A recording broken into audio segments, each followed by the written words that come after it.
नमस्कार दोस्तों। तो आज की वीडियो में हम देखेंगे विलेन और विलेन के प्रकार। सबसे पहले हम समझते हैं विलेन क्या होता है। विलेन की अगर बात करें तो दो या दो से अधिक पदार्थों का समांगी मिश्रण। समांगी का मतलब होता है दोनों एक में घुल मिल जाएं, ऐसा मिश्रण, तो वो क्या कहलाएगा? विलेन कहलाएगा। विलेन विलय और विलायक से मिलकर बना होता है। जैसे मैं एक उदाहरण ले लेता हूँ, शरबत। शरबत में हम क्या डालते हैं? चीनी डाल देते हैं और पानी। पानी क्या होता है? विलायक होता है। चीनी विलेय होता है। विलेय वो होता है जो घोला जाता है और विलायक वो होता है जिसमें घोला जाता है। उम्मीद करता हूँ ये विलेन क्या होता है समझ में आ गया होगा। एक बात आपको ध्यान रखना है कि ये जो जल होता है, जल हमेशा विलेन में विलायक ही रहता है, क्योंकि इसी में हम कुछ भी डालें, चाहे हम चीनी में जल डालें या जल में चीनी डालें, लेकिन जल जो रहेगा वो विलायक ही रहेगा। यानी जिसमें घोला जाता है वही विलायक कहलाता है और जो घोला जाता है वो विलेय कहलाता है। अब बात करते हैं विलेन के प्रकार की। विलेन के प्रकार की हम बात करेंगे किसके किसके आधार पर? विलेय की मात्रा के आधार पर, विलायक के आधार पर। इस प्रकार से हम बात करेंगे कि विलेन कितने प्रकार के होते हैं। सबसे पहले हम अगर बात करें तो संतृप्त विलेन आता है। विलय की मात्रा के आधार पर संतृप्त विलयन। ये कभी कभी 1-2 नंबर में भी पूछ लेता है। अगर 5 नंबर में पूछता है तो आपको पूरा लिखना होगा। अगर 1-2 नंबर में पूछता है तो इस प्रकार से आप लिख सकते हैं कि जैसे विलय की मात्रा के आधार पर विलयन के प्रकार पूछ लिया तो ये 2 नंबर में आ जाएगा आपको। तो हम सबसे पहले देखेंगे संतृप्त विलयन। संतृप्त विलयन ऐसा प्राप्त विलयन जिसमें निश्चित ताप पर विलय की मात्रा और ना घुल सके, संतृप्त विलयन कहलाता है। कि जैसे कोई विलेन हमने घोला एक प्राप्त किया, बनाया, जैसे चीनी का हमने घोल एक बना लिया और ऐसा वो है कि उसमें अब चीनी और नहीं घुल सकती है, तो कैसा हो जाएगा? संतृप्त विलेन। संतृप्त विलेन का एक हिसाब से ऐसे भी हम समझ सकते हैं, जैसे कोई आदमी है, हम उसको खाना खिला रहे हैं, वो एक लिमिट तक खाना खाएगा, फिर वो बंद कर देगा खाना, यानी उसका पेट भर जाएगा, तो क्या हो जाएगा? संतृप्त हो जाएगा। ऐसे ही विलेन है। विलेन में हम मान के चलो चीनी का शरबत बना रहे हैं, तो चीनी घोलते जाएंगे, कभी एक ऐसा टाइम आएगा कि चीनी और नहीं घुलेगी, तो क्या हो जाएगा? संतृप्त विलेन हो जाएगा। असंतृप्त विलेन का मतलब यही है कि जिसमें हम चीनी और घोल सकें, जैसे मान के चलो जिसमें विलेय और घुल सके। ऐसा प्राप्त विलेन जिसमें निश्चित ताप पर विलेय की मात्रा और भी घुल सके, असंतृप्त विलेन कहलाता है। जैसे किसी को हमने खाने के लिए दिया, अब उसका पेट तो भर गया है, लेकिन अभी उसके सामने कोई अच्छी चीज़ आ गई तो थोड़ा और खा लिया, तो कौन सा विलेन हो गया? असंतृप्त विलेन हो जाएगा। अति संतृप्त विलेन समझते हैं, वह विलेन जिसमें एक निश्चित ताप पर उस विलेन की संतृप्त अवस्था के लिए आवश्यक मात्रा से अधिक मात्रा में विलेय पदार्थ उपस्थित हो, अति संतृप्त विलेन कहलाता है। जैसे हमने कोई विलेन बनाया, उसमें उसकी संतृप्त अवस्था से, यानी उसके संतृप्त अवस्था से अधिक मात्रा में अगर विलेय पदार्थ उपस्थित है विलेन में, तो क्या कहलाएगा? अति संतृप्त विलेन कहलाएगा। कौन सा विलेन कहलाएगा? अति संतृप्त। अति का मतलब होता है अति का मतलब अधिक, संतृप्त अवस्था से अधिक मात्रा में अगर विलेय पदार्थ उपस्थित है किसी विलेन में, तो कौन सा विलेन कहलाएगा? अति संतृप्त विलेन कहलाएगा।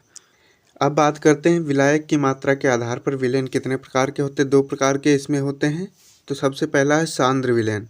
ये कभी कभी पूछता भी है, 1-1 नंबर में पूछ लेता है कि सांद्र विलेन क्या है, तन विलेन क्या है, संप्रासारी विलेन क्या है, प्रासारी विलेन क्या है। इस प्रकार से आपको इनको याद रखना है और सबसे सरल भाषा में लिखा हुआ है। सांद्र विलेन क्या है? यानी विलायक की मात्रा के आधार पर विलयन के प्रकार। यानी सांद्र विलेन क्या है? वह विलेन जिसमें विलेय की मात्रा विलायक की मात्रा से अधिक होती है, सांद्र विलेन कहलाता है। वह विलेन जिसमें विलेय की मात्रा विलायक की मात्रा से अधिक होती, जैसे हमने चीनी का घोल लिया था, विलेन बनाया शरबत, उसमें हम पानी की मात्रा मान के चलो, पानी हमने लिया 1 लीटर और उसमें चीनी घोल दिए हैं 1 लीटर से, यानी 1 किलो से ज़्यादा, तो क्या हो जाएगा? सांद्र हो जाएगा, गाढ़ा हो जाएगा, तो सांद्र विलेन कहलाएगा। तन विलेन यानी पतला, जो गाढ़ा नहीं होगा विलेन, वो क्या हो जाएगा? तन विलेन हो जाएगा। वह विलेन जिसमें विलेय की मात्रा विलायक की मात्रा से कम होती है, तन विलेन कहलाता है। वह विलेन जिसमें विलेय की मात्रा विलायक की मात्रा से कम होती है, तन विलेन कहलाता है। तो इस प्रकार से हम विलायक की मात्रा पे दो होते हैं प्रकार, वो लिख देंगे। अगला इसी में प्रकार है विलेनों में विलय की सांद्रता के आधार पर कौन कौन से विलेन होते हैं? समपरासारी विलेन।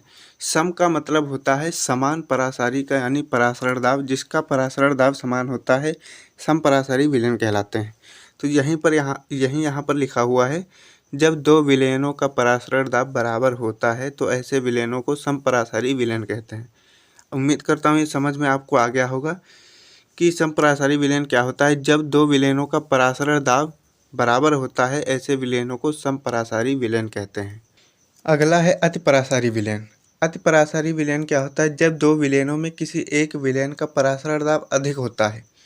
जैसे हमने कोई दो विलेन ले लिए, एक चीनी का घोल मिला लिया, एक नमक का। अब उसमें चीनी का मान लेते हैं परासरण दाब अधिक है। अगर परासरण दाब आपने नहीं पढ़ा है तो मैं लिंक नीचे डिस्क्रिप्शन में दे दूंगा, वहां से आप इसके बारे में समझ सकते हैं कि परासरण दाब क्या होता है। और प्रतिलोम परासरण से एक क्वेश्चन हमेशा बनता है, इसलिए उसको भी आप तैयार कर लेना। लिंक नीचे डिस्क्रिप्शन में है, वहां से आप देख सकते हैं। अतिपरासारी विलेन में जब दो विलेनों में किसी एक विलेन का परासरण दाब अधिक होता है तो उस अधिक परासरण दाब वाले विलेन को अतिपरासारी विलेन कहते हैं। उदाहरण में हम समझ सकते हैं अतिपरासारी विलेन को, जैसे हमने एक चीनी और पानी का घोल मिलाया और एक नमक और पानी का घोल लिया। अब मान लेते हैं चीनी और पानी का जो घोल है उस विलेन का परासरण दाब अधिक है, तो चीनी वाला यानी जो शरबत है वो क्या कहलाएगा? अतिपरासारी विलेन कहलाएगा, क्योंकि उसका परासरण दाब अधिक है। जिसका परासरण दाब अधिक है वो अतिपरासारी विलेन कहलाएगा, और जिसका परासरण दाब कम है वो अल्प परासारी विलेन कहलाएगा। यहाँ पर लिखा हुआ है अल्प परासारी विलेन क्या होता है। जब दो विलेनों में किसी एक विलेन का परासरण दाब कम होता है तो उस कम परासरण दाब वाले विलेन को अल्प परासारी विलेन कहते हैं। अतिपरासारी समझ में आ गया होगा। फिर से एक बार बता देता हूँ, जब दो विलेनों में किसी एक विलेन का परासरण दाब अधिक होता है तो अधिक वाले विलेन को क्या कहेंगे? अधिक परासरण दाब वाले विलेन को अतिपरासारी विलेन, और जो कम दाब होगा, जिसका परासरण दाब कम होगा, उसको क्या कहेंगे? अल्प परासारी विलेन कहेंगे। उम्मीद करता हूँ यहाँ तक आपको पूरा समझ में आ गया होगा। अब बात करते हैं विलायक के आधार पर। विलायक के आधार पर हम बात करेंगे कि विलेन कितने प्रकार के होते हैं। तो विलायक में सबसे पहले हम ठोस लेंगे, फिर द्रव लेंगे, फिर गैस। यहाँ पर आप देख सकते हैं विलायक ठोस यानी ठोस ही रहेगा, और विलय हम पहले ठोस मिलाएंगे, फिर द्रव मिलाएंगे, गैस मिलाएंगे, फिर उसके बाद जो बन रहा है उसको लिख देंगे। ये भी एमसीक्यू में पूछता है कि ठोस ठोस मिलाने पर हमें क्या मिलता है, तो उदाहरण यहाँ पर लिखा हुआ है। बहुत सी चीज़ें बनती हैं लेकिन हमें एक ही उदाहरण यहाँ पर लिखना है, तो समझते हैं बारीकी से। अगर ठोस में ठोस मिलाते हैं तो क्या मिलेगा? मिश्र धातु। ये उदाहरण लिखा हुआ है मिश्र धातु, और यहाँ पर ये जो लिखा है विलायक के आधार पर हम पढ़ रहे हैं। पहले ठोस विलयन के पढ़ेंगे प्रकार, और फिर द्रव विलयन के, फिर गैस विलयन के। द्रव और ठोस का विलयन में अगर हम मिलाते हैं तो क्या बन जाएगा? जैसे सोडियम का अमलगम, उदाहरण के लिए हम लिख रखा है सोडियम का अमलगम। गैस को अगर ठोस में मिलाते हैं तो जैसे उदाहरण में है PD द्वारा H2 गैस का अधिशोषण। गैस और प्लस ठोस का विलयन क्या कहलाएगा? PD द्वारा H2 गैस का अधिशोषण। उदाहरण एक लिया है। इस प्रकार से कई बन सकते हैं लेकिन हमने एक एक उदाहरण लिख रखा है। अब देखते हैं, ये आपको बस याद कर लेना है कि ठोस ठोस मिलेगा तो मिश्र धातु बनेगा। द्रव और ठोस का तो एक उदाहरण लिख दिया, सोडियम का अमलगम। गैस और ठोस का विलयन तो क्या हो जाएगा? PD द्वारा H2 गैस का अधिशोषण। यहाँ पर दो शब्द यूज हुए हैं, इनका मैं मतलब बता देता हूँ। इसका मतलब क्या होता है, अर्थ क्या होता है। अमलगम का अर्थ होता है जब किसी धातु को पारा में मिलाया जाता है तो प्राप्त जो पदार्थ होता है उसे क्या कहेंगे? अमलगम कहेंगे। पारा में जब हम कोई धातु को मिलाएंगे जो प्राप्त पदार्थ होगा उसे क्या कहेंगे? अमलगम कहेंगे। और अधिशोषण क्या होता है? अधिशोषण वह प्रक्रिया होती है जिसमें चीज़ें केवल सतह पर आकर मिलती हैं, तो क्या कहलाएगा? अधिशोषण कहलाएगा। जैसे हम उदाहरण में ले सकते हैं, जैसे कार पर धूल जम जाती है। उम्मीद करता हूँ यहाँ तक आपको पूरा क्लियर होगा। अब चलते हैं द्रव विलयन पे। द्रव विलयन यहाँ पर लिखा हुआ है, द्रव में वहीं रहेगा विलायक इधर एक साइड, और विलय यानी जो घोले आएंगे क्या बनेगा, एक उदाहरण लिख देंगे। जैसे हम ठोस और द्रव की बात करें तो ठोस में हम नमक और जल का विलयन ले सकते हैं। नमक क्या है? ठोस है, और जल क्या है? द्रव है।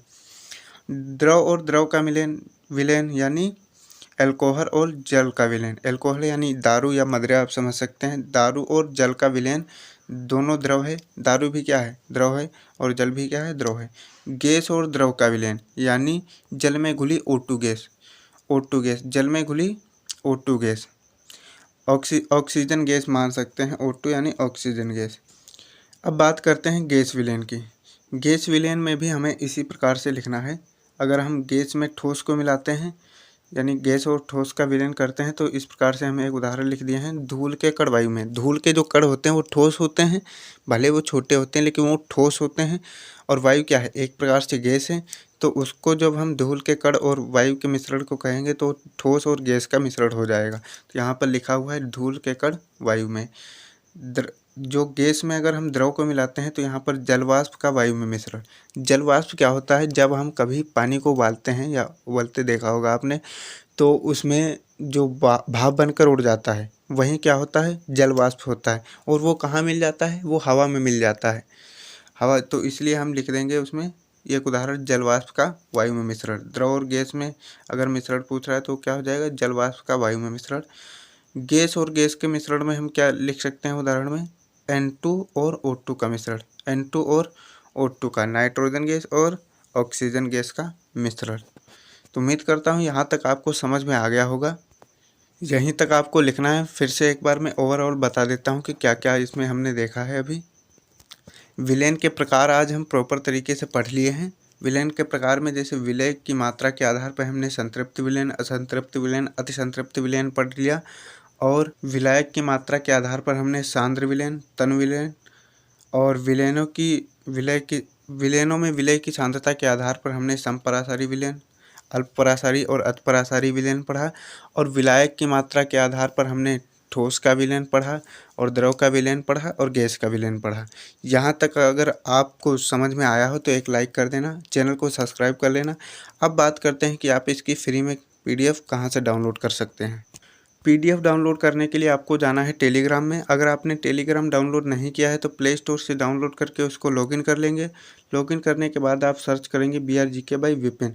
वहाँ से इस लोगों का एक चैनल दिखेगा जिसमें आप ज्वाइन होकर इसकी फ्री में PDF डाउनलोड कर सकते हैं। या आप हमारे चैनल के अबाउट सेक्शन में जाकर वहाँ भी इसका एक ऑप्शन मैंने ऐड कर दिया है फ्री PDF डाउनलोड लिंक का, वहाँ से भी आप क्लिक करके डायरेक्ट टेलीग्राम में जाकर PDF डाउनलोड कर सकते हैं। मिलते हैं कोई नई वीडियो में, तब तक के लिए लाइक, शेयर और सब्सक्राइब कर देना। जय हिंद।